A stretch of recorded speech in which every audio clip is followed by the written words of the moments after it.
Hello વિદ્યાર્થી મિત્રો, કેમ છો બધા? મજામાં ને? મારી આ યુટ્યુબ ચેનલમાં આપ સૌનું સ્વાગત છે. તો આજે આપણે જોઈશું 11 સાયન્સ ચેપ્ટર 7 રેડોક્સ પ્રક્રિયાઓ. આજે ક્વેશ્ચન 5 સ્વાધ્યાયનો આપણે જોઈશું. એક તમને આપીશ, બે હું કરાવીશ. ઓકે, તો જો પહેલાં શોધવાનું છે. શું શોધવાનું છે? H2SO4માં એસનો ઓક્સિડેશન આંક શોધવાનું. જો હવે ઓક્સિડેશન આંક છે એમાં જો આવી રહ્યું. આપણે નોર્મલ પદ્ધતિ જોઈ હતી, બરાબર? નોર્મલ પદ્ધતિ જોઈ છે તેમાં એસનો +8 છે, બરાબર? હવે +8 આવે તે શક્ય છે નહીં. +8 શક્ય છે નહીં, બરાબર? કારણ કે એસ માટે તો કેટલી છે? એસ માટે તો 6 સુધી જ આવવું જોઈએ. 6 સુધી આવવું જોઈએ. બાકી અહીં તો કેટલા છે? 8 છે. સંયોજકતા કોષમાં 6 જ ઇલેક્ટ્રોન હોય છે, માટે આ ખોટું છે. આ મેં પરંપરાગત રીતના શોધી.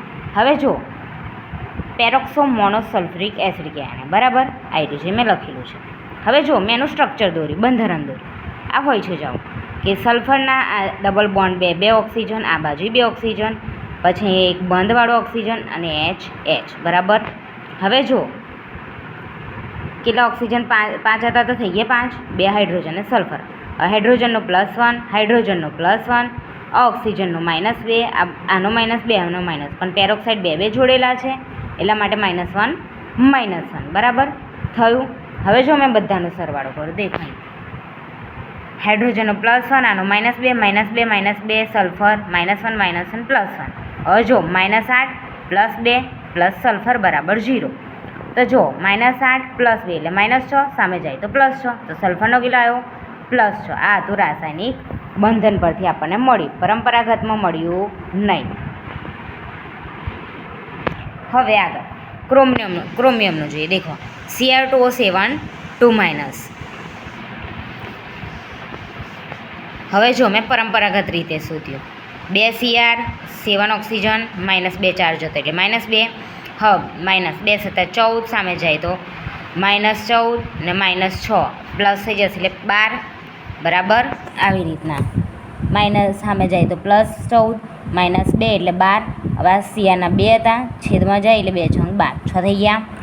ઓકે, હવે જો આ પરંપરાગત રીતે હતું. હવે રાસાયણિક બંધારણ રીતે દેખો. ક્રોમિયમ 2 ઓક્સિજન, 1 ઓક્સિજન સાથે જોડાયેલું હશે, એનું સ્ટ્રક્ચર આવું આવે, બરાબર?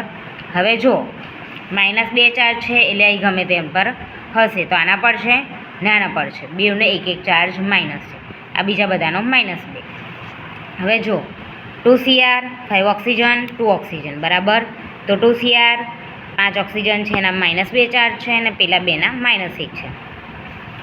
તો 2 × 5 = 10, -2 તો -12, સામે જાય તો +12, 12 / 2 એટલે કેટલા થશે? 6. તો બેમાં સેમ આવ્યું એટલે આ સાચું છે, બરાબર? આની સંયોજકતા 6 જ આવે સલ્ફરની, પણ 8 મળી એટલે ખોટું છે.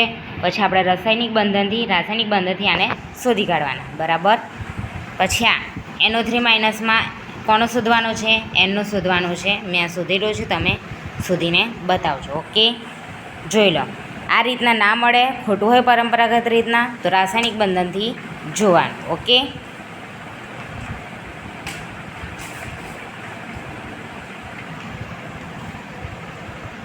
ઓકે વિદ્યાર્થી મિત્રો, જો કંઈને ખબર ના પડે તો કોમેન્ટ કરજો, હું એનો જવાબ આપીશ. ઓકે, મારો વિડીયો ગમ્યો હોય તો લાઇક, શેર અને સબસ્ક્રાઈબ કરજો. મળીએ નેક્સ્ટ વિડીયોમાં. Bye bye.